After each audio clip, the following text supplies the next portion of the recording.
Mummy આજે આપણે શું બનાવીએ છીએ? આપણે બનાવીએ છીએ ડબલ ચોકલેટ બ્રાઉની. ઓકે આપણે ડાર્ક ચોકલેટ લીધી છે અને મિલ્ક ચોકલેટ લીધી છે. ઓકે અપ્રોક્સ હાફ લીધી છે બંને વસ્તુ.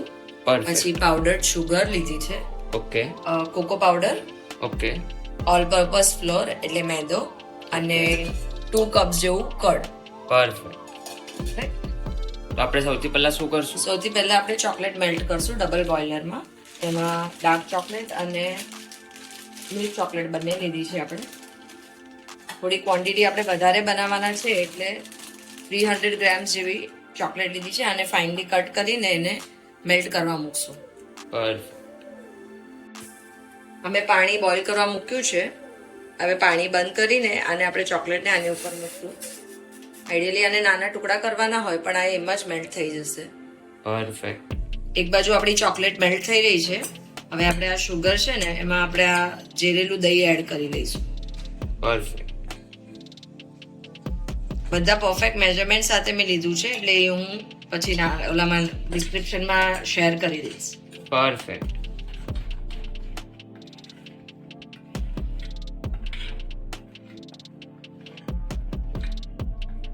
આ બધું રૂમ ટેમ્પરેચર ઉપર હોવું જોઈએ. આમાં આપણે કોકો પાવડર બી નાખી દઈશું.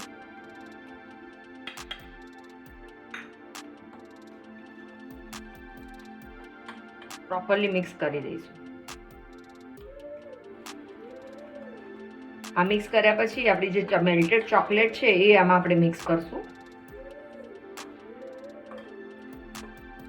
આપણી ચોકલેટ હજી પાર્શિયલી મેલ્ટ થઈ છે અને આ કમ્પ્લીટલી મેલ્ટ થાય ને પછી જ ઓલામાં એડ કરાશે. અને બીજી બાજુ આપણે અવન બી પ્રી હીટ થવા મૂકી દીધું છે. પરફેક્ટ. આપણી ચોકલેટ ઓલમોસ્ટ મેલ્ટ થઈ ગઈ છે અને એમાં આપણે થોડાક ચંક્સ રહેવા દીધા છે કારણ કે બ્રાઉનીમાં એ વચ્ચે આવે ને તો બહુ જ ટેસ્ટી લાગે છે. પરફેક્ટ. અહીંયા આપણું શુગર, કર્ડ અને કોકો પાવડરનું મિક્સર બી રેડી છે. હવે એની અંદર આપણે સૌથી પહેલા આ ચોકલેટ નાખી દઈશું જે આપણે મેલ્ટ કરી છે. પરફેક્ટ.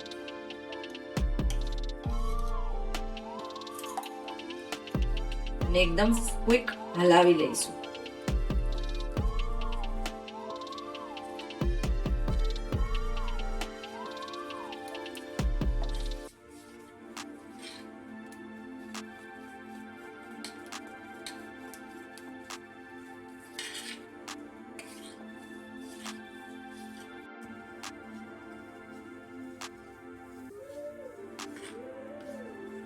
એક કપ ઓલ પર્પઝ ફ્લોર અને half tablespoon baking powder છે અને મિક્સ કરી દઈએ આ બધું પ્રોપરલી એકદમ લાઇટ હેન્ડ્સથી.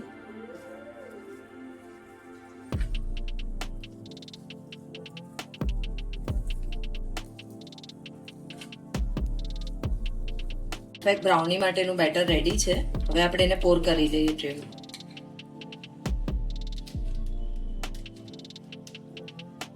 અને આને પછી ઓવનમાં મૂકી દઈશું, રાઈટ?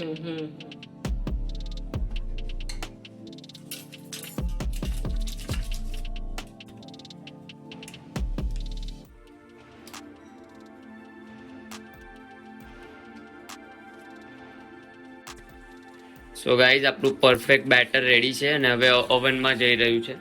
30 minutes 180 degree Celsius.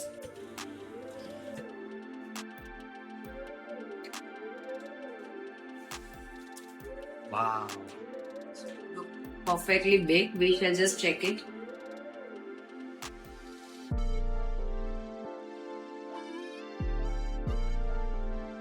અત્યારે આ બહુ જ ગરમ છે પણ આપણે એને ચેક કરવી જરૂરી છે કે થઈ ગઈ છે કે નહીં. પરફેક્ટલી બેક થઈ ગઈ છે.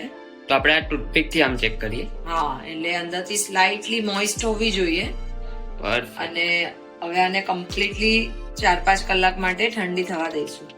પરફેક્ટ. એની સાઈડ જો ઓલરેડી એ છૂટી પડેલી જ છે પણ અત્યારે ખૂબ જ ડેલિકેટ હોય એટલે એને હમણાં આપણે એને પીસીસ નહીં કરી શકાય. તો આને આપણે રૂમ ટેમ્પરેચર પર ઠંડી થવા દઈએ. પરફેક્ટ. હવે આપણી આ બ્રાઉની ઠંડી પણ થઈ ગઈ છે તો હવે આપણે એના perfect square pieces પાડશું. Perfect.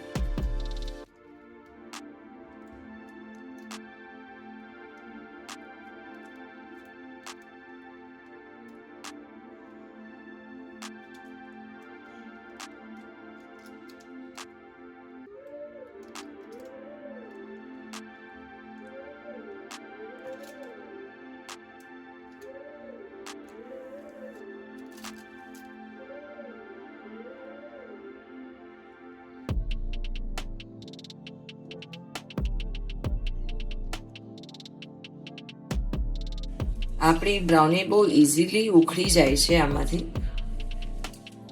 Perfect. નીચેનું પેપર બી સ્પોઇલ નથી થતું અને સી વાવ.